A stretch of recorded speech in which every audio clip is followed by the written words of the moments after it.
చూస్ country delight, live better. ఇప్పుడే country delight యాప్ని download చేసుకోండి.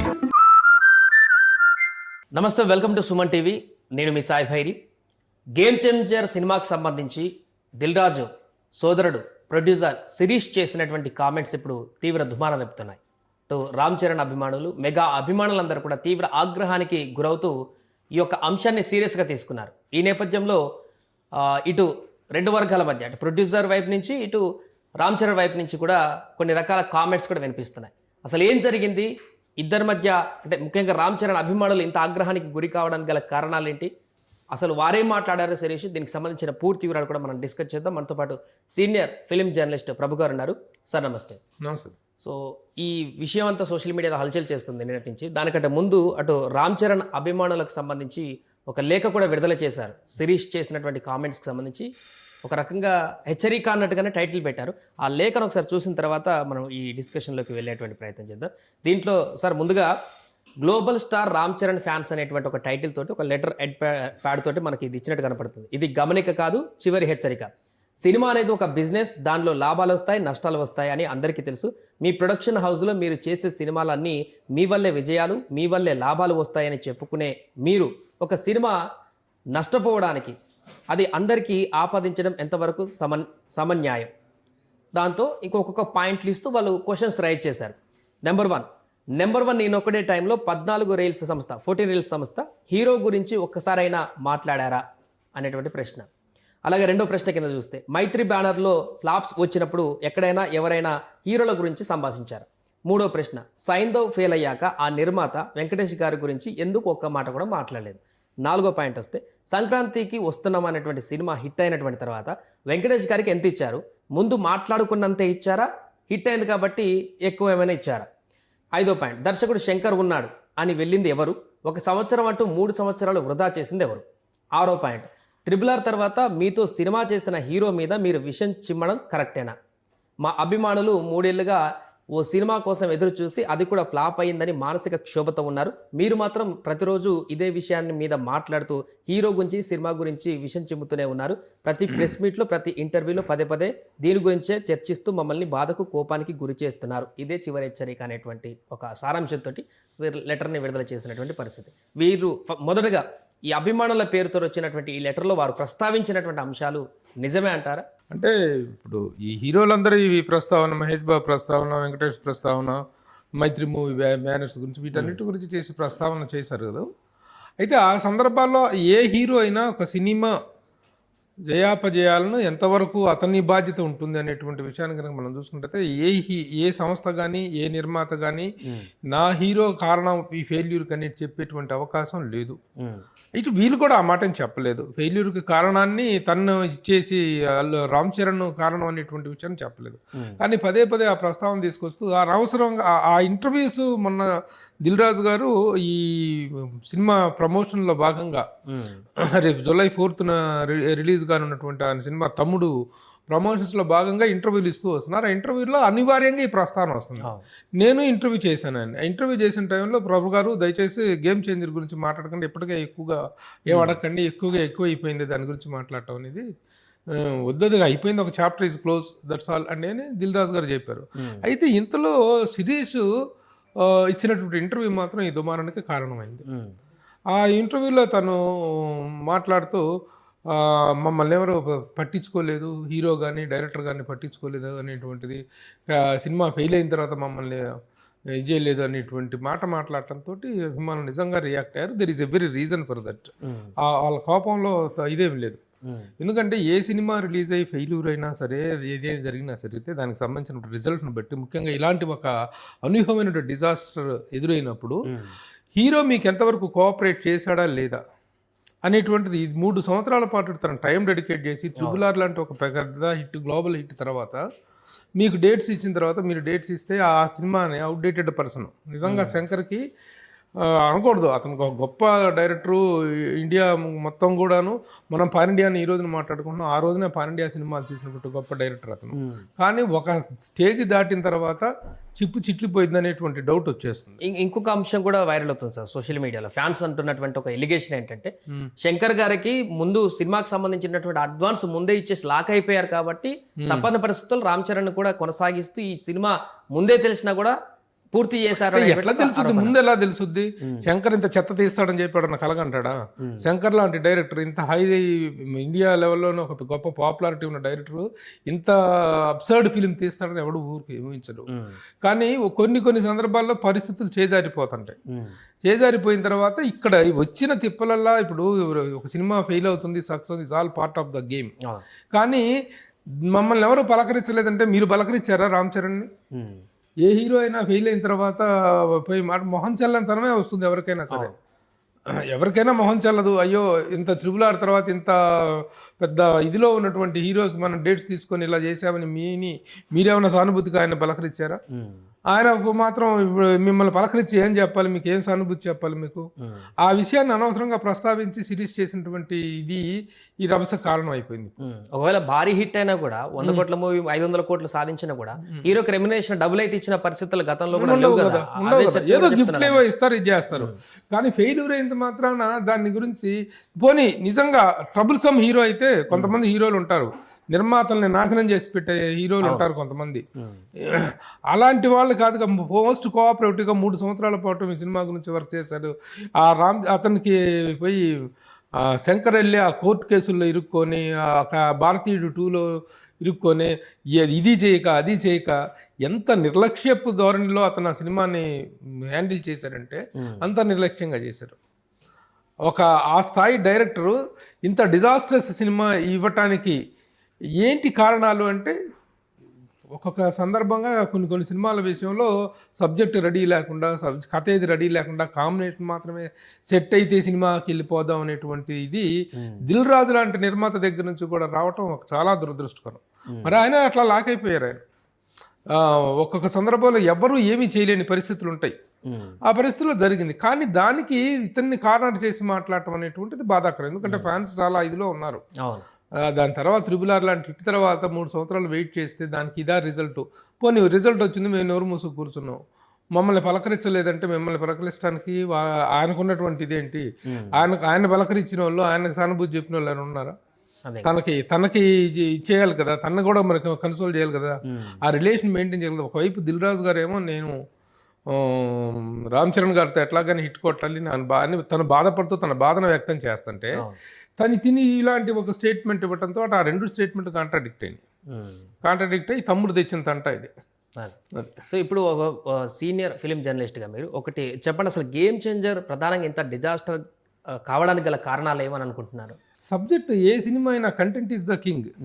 ఆ సబ్జెక్టులో అసలు ఎలాంటి విషయం లేదు, ఏ విషయం లేనటువంటి ఒక పిచ్చి సినిమా తీసి పడేశారు, అంతట్లో డౌటే లేదు. దానికి ఫస్ట్ బిగినింగ్లో ఒక్కొక్కటి ఏంటి జరుగుతుందంటే, కథ చెప్పినప్పుడు ఉండేటువంటి ఇది ముఖ్యంగా డైరెక్టర్ మీద ఉండే నమ్మకం. సినిమాలో ఒక తెర మీద కనిపించే పూచిక పుల్లకైనా పూచికతో దర్శకుడే. ఇప్పుడు ఆల్ఫ్రెడ్ హిచ్కాక్ మాట అంటారు, cinema to make a successful cinema you need 3 things అంటాడు. ఏంటంటే ఆ 3 things ఏంటంటే script, the script and the script. Script, the script and the script. అంటే only script, the good content only can make a good film అనేటువంటిది అందరూ accept చేయాల్సినటువంటి అనమాట. Everybody has to accept this. అలాంటి స్క్రిప్ట్ అనేటువంటి దాంట్లో సంతృప్తికరమైనటువంటి ఇది లేకుండా స్టార్ట్ చేసినటువంటి combination oriented cinema game changer. ముందు చెప్పినప్పుడు ఒకలాగా అనిపించి, సరే అంత పెద్ద డైరెక్టర్ని ఈ సీన్ ఏంటి, ఇది ఎక్కడ తీస్తున్నా, ఇదిలా తీస్తున్నా, అదిలా తీస్తున్నాం అని చెప్పి నిలదీసే పరిస్థితి లేదు. పోనీ అతనేమన్నా బాధ్యతాయుతంగా ప్రవర్తించాడంటే లేదు, చాలా బాధ్యత రహితంగా ఒక తెలుగు నిర్మాత ఫస్ట్ టైం ఒక తెలుగులో స్ట్రైట్గా ఒక సినిమా చేస్తూ ఆ డైరెక్టర్ ప్రొడక్షన్ పట్ల కానీ ఆ హీరో ఇమేజ్ పట్ల కానీ ఎంత బాధ్యతాయుతంగా ఉండాల్సిన వాడు ఎంతో బాధ్యతారహితంగా ఉన్నాడు. దట్ ఇస్ ఓన్లీ డిజాస్టర్కి కారణం ఇంకెవరిని చెప్పినా ఒప్పుకో. ఎందుకంటే కోటాను కోట్లు గుమ్మరిచ్చింది దిల్ రాజు గారు, 3 సంవత్సరాలు టైం కేటాయించింది రామ్ చరణ్ గారు. ఆ బ్రేమ్ ఎవరు మాట్లాడకపోవటం ఏంటి? డైరెక్టర్ అంతకుముందు మనం చాలామంది డైరెక్టర్లు చెప్పారు, ప్రొడ్యూసర్లు చెప్పారు, అతనికి పరిస్థితి బాగలేదు, శంకర్ పరిస్థితి బాగలేదు, అతను రకరకాలుగా సినిమా పట్ల పెట్టించే ఖర్చు కొన్ని సినిమాలు లక్కీగా వర్కౌట్ అయినాయి, కానీ ఆ సినిమాలు కనుక దెబ్బ కొట్టినట్టయితే రోబో 2 ఏమైంది, అవును. తర్వాత వచ్చినటువంటి భారతీయుడు కానీ సినిమాలు ఏమైనాయి, అతనికి ఉన్నటువంటి ఇది క్రియేటివిటీ హైట్స్ అనేటువంటి ఒక స్థాయికి వచ్చిన తర్వాత ఎవాపరేట్ అయిపోతాయి. చాలా రకాల ఇబ్బందులకు గురి చేస్తున్నాడు. కాటగడ ప్రసాద్ గారు అని ప్రొడ్యూసర్ ఉన్నారు, ఆయన చాలా మందిని హెచ్చరించాడు, అతను జోలి పోవద్దు, సర్వనాశనం చేస్తున్నాడు నిర్మాతల్ని అని. కానీ ఇది అనుకోకుండా జరిగినటువంటిది. ఈజ్ ద రీజన్, ఎవరు రీజన్ అంటానికి లేదు. నిర్మాత ఏమైనా తక్కువ ఖర్చు పెట్టాడా, హీరో ఏమైనా తక్కువ కోఆపరేట్ చేశాడా, మిగతా ఆర్టిస్టులు కానీ టెక్నీషియన్స్ కానీ అందరూ work together for that. But the directors responsibility and అతను వేరే కమిట్మెంట్స్ పెట్టుకొని ఇక్కడ ఇంత పెద్ద ప్రాజెక్ట్ పెట్టుకొని వేరే ప్రాజెక్టులకి వెళ్ళి అక్కడ గొడవలు పడి ఆ సినిమా ఆగిపోయి కోర్టులకి వెళ్ళి the only reason for the disasters failure of Game Changer is none other than director Shankar. Right. ఇప్పుడు ప్రొడ్యూసర్ శిరీష్ గారు సరే ఉద్దేశపూర్వకంగా చేశారు, ఆ సందర్భంగా హోస్ట్ వల్ల చేశారో తెలియదు కానీ చేశారు, వీళ్ళు ఫ్యాన్స్ ఆగ్రహించారు. తాజాగా ఒక క్షమాపణ లెటర్ కూడా ఒకటి రిలీజ్ చేసినట్టు కనపడుతుంది. సో దీంతో సంతృప్తి చెందినట్టు అభిమానులు ఇంకా కూడా హీట్ కొనసాగుతున్నట్టుంది సోషల్ మీడియాలో. అంటే ఈ ప్రస్తావన ఇంత ఇది చేసేసి ఇంత డ్యామేజింగ్గా మాట్లాడి మమ్మల్ని ఏమీ పట్టించుకోలేదు, మాకేమీ చేయలేదంటే అనేటువంటి ఒక స్టేట్మెంట్ ఇచ్చి, అంతకుముందు కూడా గేమ్ చేంజర్ గురించి మాట్లాడినటువంటి ప్రతి ఇంటర్వ్యూలో గేమ్ చేంజర్ గురించి మాట్లాడుతూ ఆ ఫెయిల్యూర్ని హీరోకి ఆపాదించడం కోసం ప్రయత్నించి ఇప్పుడు వచ్చేసేసి ఒక చిన్న లెటర్ హెడ్ మీద లెటర్ రాసి సరిపోతుందా, మాకు ఏ మీడియాలో అయితే చెప్పారో ఆ మీడియాలో కూడా సారీ చెప్పాలని చెప్పేసి ఒక డిమాండ్ వినిపిస్తున్నారు. కానీ శిరీష్ మాత్రం వెంటనే రియాక్ట్ అయ్యి చేయటం మంచిది, it is a good thing. తను దీన్ని ఎక్కువ ప్రొలాంగ్ చేయకుండా, దీన్ని ఇంకా ఎక్కువగా ఆస్కారం ఇవ్వకుండా తను సారీ చెప్పి వెంటనే లెటర్ రాసేయటం అనేటువంటిది మనోభావాలు ఎవరికైనా కించపరిచినట్లయితే, ముఖ్యంగా మెగా ఫ్యాన్స్ నేను సారీ చెప్తున్నానని చెప్పేసి తను ఒక ఓపెన్ లెటర్ ఇచ్చాడు. బట్ ఆ లెటర్ పట్ల వీళ్ళు సంతృప్తిగా లేరు, మళ్ళీ వెళ్ళి వాళ్ళని కలిసి అడుగుతామని చెప్పేసేటువంటి ఇది వినిపిస్తుంది. ఫ్యాన్స్ వెళ్తారట, వెళ్ళి ఇది కాదు మా డిమాండ్, మీరు ఈ లెటర్ ఇలా ఇస్తే కాదు, ఏ మీడియాలో అయితే చెప్పారో మీడియా ముఖంగా మీరు చెప్పండి అని చెప్పేసినటువంటి డిమాండ్ అయితే జరుగుతుంది. అభిమానులకు కూడా ఇంత ఆవేశం రావడానికి కారణం ఇది ఒక్క అంశమే కాదు, గత కొన్ని రోజుల నుంచి జరుగుతున్నటువంటి ప్రక్రియ. ఏ ఆడియో ఫంక్షన్ కానీ ఏ సందర్భం అయినా కానీ ఈ గేమ్ చేంజర్ టాపిక్ రావడం, అక్కడ ఈ పేరు రావడం, రామ్ చరణ్ పేరు అనేది కొంత వాళ్ళు కూడా ఇబ్బందికరంగా మారినట్టు కనపడుతుంది అభిమానులకు. పదే వాళ్ళు అప్సెట్ లో ఉన్నారు, పదే దాన్ని గుచ్చి చేయడం వల్లనే లాస్ట్ కి ఇంత దూరం వచ్చినట్టుగా కనపడుతుంది. అంటే గతంలో కూడా కొన్ని సినిమాలు ఫెయిల్ అయినప్పుడు ద హీరో తను వాళ్ళ పట్ల నిలబడ్డది కానీ, వినయ్ విజయ్ రామ అప్పుడు డిస్ట్రిబ్యూటర్స్ తో కొంత కాంపెన్సేట్ చేయించింది కానీ, ఆచార్య విషయంలో కానీ, అంతకుముందు ఆరెంజ్ విషయంలో, సొంత బాబాయ్ విషయంలో అయినా సరే ఒక సినిమా ఫెయిల్ అయినప్పుడు మాకేం సంబంధం లేదు, మాకేం బాధ్యత లేదు అన్నట్టుగా ఉండేటువంటి ఫ్యామిలీ కాదు అది. చిరంజీవి గారు ఫ్యామిలీ, ముఖ్యంగా రామ్ చరణ్ కానీ చిరంజీవి గారు కానీ. అలాంటప్పుడు మీరేమన్నా సరే మనం ఇట్లా నష్టపోయాం, మాకు ఏదైనా చేద్దాం, ఈయనేమో నేను ఎంతో ఫెయిల్యూర్ ఇచ్చాను, రామ్ చరణ్ లాంటి హీరోతో ఫెయిల్యూర్ ఇచ్చాను, మంచి హిట్ కొట్టి తీరాలి నేను మళ్ళీ ఆయనతో అని చెప్పేసి దిల్ రాజు గారు అంటే ఈ మాట మాట్లాడేటప్పటికి అది ఆజ్యం పోసినట్టు అయిపోయింది అనమాట. సో వాళ్ళకి రెస్పాన్సిబిలిటీ లేక కాదు, ఆ బాధ్యత తెలియక కాదు. చాలా సందర్భాల్లో రామ్ చరణ్ చాలా పాజిటివ్గా స్పందించిన సందర్భాలు ఉన్నాయి. మీరు కూర్చొని మాట్లాడుకున్నది ఎక్కడుంది, మాట్లాడుకోకుండానే మమ్మల్ని చేయలేదు, మమ్మల్ని పట్టించుకోలేదంటే పట్టించుకోవటం అంటే ఏం చేయాలి, పట్టించుకొని. సో ఇది క్షమాపణ చెప్పారు కాబట్టి ఇప్పుడు ఇంతటితో ఈ సద్దు మరిగినట్టే అనుకోవచ్చా, లేకుంటే ఇది ఇంకా కొనసాగే ప్రక్రియ చూడాలా? అదే ఇక ఫ్యాన్స్ ఏదో అడుగుతున్నారు, దానికి కనుక శిరీష్ కనుక పాజిటివ్గా రియాక్ట్ అయితే సద్దు మరిగినట్టే అనుకుందాం. కానీ ఇక ముందు కూడా ఎవరు కూడాను ద హీరో అనేవాడు a lion in the cage, బయటకు తీసినప్పుడు ఒక సింహం తను గర్జిస్తుంది, ఎట్లా నైట్ చేస్తుందో అలాంటి వాడు నువ్వు ఆ డైరెక్టర్ అనేటి వాడు ఎలా చేయించుకుంటే అలా చేసేటువంటి వాళ్ళు వీళ్ళు. ఆ ఇదిలో నాన్ కోఆపరేషన్ అందా, పోనీ రామ్ చరణ్ మిమ్మల్ని ఏమైనా ఇబ్బంది పెట్టాడా, దమ్ముంటే ఆ విషయం చెప్పండి, ధైర్యం ఉంటే ఆ విషయం చెప్పండి. రామ్ చరణ్ కారణంగా మేము దెబ్బతిన్నాము, రామ్ చరణ్ గారి కారణంగా మేము నష్టపోయాము, ఆయన కరెక్ట్ టైంకి షెడ్యూల్కి రాలేదు అనేటువంటి ఆయన బ్లేమ్, ఆయన తన ఏమైనా బ్లేమ్ చేయగలరా? అలాంటివి ఏమైనా ఉన్నాయా? ఉంటే చెప్పండి ఓపెన్గా.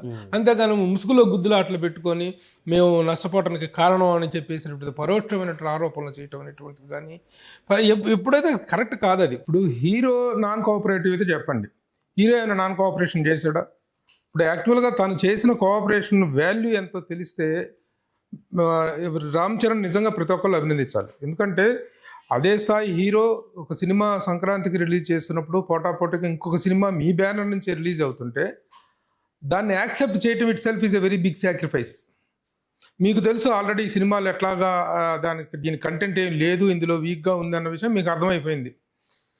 అలాంటప్పుడు మీరు సంక్రాంతికి వస్తున్నాం సినిమాతో వస్తున్నాం అని అన్నప్పుడు యాజ్ ఎ కాంపిటేటివ్ హీరోగా కానీ ఎవరైనా సరే ట్రేడ్లో మీరే గతంలో ఎన్నోసార్లు ఎన్నో సినిమాల విషయంలో అడ్జస్ట్మెంట్లు చేసి మీరు ఈ పెద్ద ఇండస్ట్రీ మీరు పలానా రోజుకు రండి, మీరు పలానా రోజుకు రండి అని చెప్పేసి ఆ వీక్లో రండి, ఈ వీక్లో రండి అని చెప్పేసి అడ్జస్ట్ చేసినటువంటి సందర్భాలు ఉన్నాయి. అది అడ్జస్ట్ చేయటం సినిమా ఇండస్ట్రీలో ట్రేడ్ ధర్మం కూడా అది. దానికి భిన్నంగా మీరు పోటీగా ఇంకో సినిమా తెస్తున్నప్పుడు తను యాక్సెప్ట్ చేశాడు రామ్ చరణ్. అంతకు మించిన బిగ్ సాక్రిఫైస్ ఏముంది? That itself is a very big sacrifice. దాన్ని కూడా గుర్తించుకోకుండా ఈ బ్లేమ్ గేమ్ అనేటువంటిది కరెక్ట్ కాదనేటువంటిది ఫ్యాన్స్ ఫీల్ అవుతున్నది, ప్రతి ఒక్కళ్ళు కూడా ఫీల్ అవుతుంది. ఇప్పుడు నేను ఒప్పుకోను అని రామ్ చరణ్ కనుక అడ్డం తిరుగుంటే సంక్రాంతికి వస్తున్నాం రిలీజ్ అయ్యి ఉండేదా? ఇంకో ముఖ్య విషయం ఏంటంటే నీ బలమే నీ బలం కాదు, ఎదుటివాడి బలహీనత కూడా నీ బలమే. అది సినిమాల కాంపిటీషన్ విషయంలో రుజువయ్యేటువంటి ప్రతి సందర్భంలో రుజువవుతుంది. ఒక సినిమాకి చిన్న బ్యాడ్ టాక్ వచ్చిందంటే పక్క సినిమా పైకి ఆటోమేటిక్గా లేచిపోతుంది. దానికి తోడు ఆ director Anil Ravipudi, the most energetic director. తను సినిమాని ప్రమోషన్ కోసం తను నిలబడ్డ విధానం ఏంటి, మీ డైరెక్టర్ శంకర్ నిలబడ్డ విధానం ఏంటి? శంకర్ అనే తనతో ప్రమోషన్స్ జరిగినాయి, అసలు ఆ సినిమా ప్రమోషన్స్కి ఎంత యాక్టివ్గా జరిగినాయి, ఈ సినిమా ప్రమోషన్స్ ఎంత డల్గా జరిగినాయి, ఇవన్నీ కూడా కౌంట్లోకి వస్తాయి కదా. అలాంటప్పుడు you should not get in to this blame game. ఆ విషయాన్ని గమనించుకున్నట్లయితే సిరీస్ ఈ స్టేట్మెంట్ ఇచ్చిండేవాళ్ళు కాదు, ఈ రోజున ఇంత రభసకి కారణం అయ్యి ఉండేది కాదు. ఆ విషయం గమనించాలి. పరోక్షమైన ఆరోపణ కదా మీ స్థాయి వ్యక్తులు, ఎందుకంటే దిల్ రాజు గారు కానీ వెంకటేశ్వర అనేటువంటిది బ్యానరు ఒక కమాండ్ తోటి ఒక కమిట్మెంట్తో సినిమాలు తీసినటువంటి బ్యానర్. నిర్మాత యొక్క ఆత్మగౌరవం, నిర్మాత యొక్క సెల్ఫ్ రెస్పెక్ట్ అనేటువంటి దాన్ని కాపాడుకుంటూ వస్తూ పెద్ద పెద్ద స్టార్స్తో తీశారు, నాన్ స్టార్స్తో తీసి విజయాలు సాధించారు. అలాంటి కమాండ్ ఉన్నటువంటి మీరు సినిమా తీస్తున్నప్పుడు మీ కమాండ్లోంచి ఎందుకు పోయింది సినిమా, ఎందుకు జారిపోయింది, దానికి బాధ్యత వహించుకోవాల్సింది మీరే కదా. కాబట్టి ఎవరినో కార్నర్ చేయకూడదు. మీకు చేతనే కార్నర్ చేస్తే డైరెక్ట్గా give an attack on the director తప్ప ఇంకొక కారణం అని మాత్రం అనుకోవటానికి లేదు. That is 100% correct. ఆ సబ్జెక్ట్ని బిగినింగ్ డేస్లో కొంత యాక్సెప్ట్ చేసినప్పుడు మీ అంచనాలు ఏంటో తెలియదు, తీరా అది తెర మీదకి వచ్చేటప్పటికి మాత్రం డిసప్పాయింటింగ్ రిజల్ట్ అనేటువంటిది వచ్చింది. Right sir. సో అది మొత్తానికి ప్రస్తుతం సోషల్ మీడియాలో రామ్ చరణ్ అభిమానులు కొంత ఆగ్రహానికి గురైనట్టుగా కనపడుతుంది. ఒక లెటర్ కూడా రిలీజ్ చేశారు. దానికి కౌంటర్గా ఇటు శిరీష్ గారు కూడా క్షమాపణతో ఒక లెటర్ రిలీజ్ చేస్తారు. ఇద్దరితో ఇది సద్దుమణిగేటువంటి అవకాశంగా మారుతుందా లేదా చూడాలి. ప్రభు గారు చెప్తున్న ప్రకారం అయితే ఈ సినిమా డిజాస్టర్కి ప్రధాన కారణం డైరెక్టర్, అంతేకాని పదే పదే రామ్ చరణ్ పేరు తీసుకురావడం లేదా ఇతరుల పేరు తీసుకురావడం అనేది మంచి పద్ధతి కాదు. అన్ఎక్స్పెక్టెడ్గా వచ్చినా కూడా దాన్ని వెంటనే సరి చేసుకున్నారు కాబట్టి నిర్మాతలు కూడా ఇది ఇంతటితో ఇంకా సద్దుమణితే బాగుంటుందని కూడా తన అభిప్రాయాన్ని వ్యక్తం చేస్తున్నారు. మళ్ళీ కలుద్దాం వేరే టాపిక్లో. చూస్తున్నాండి సుమన్ టీవీ. సుమన్ టీవీలో మీ పర్సనల్ అండ్ బిజినెస్ ప్రమోషన్స్ కోసం కింది నెంబర్కి కాంటాక్ట్ చేయండి.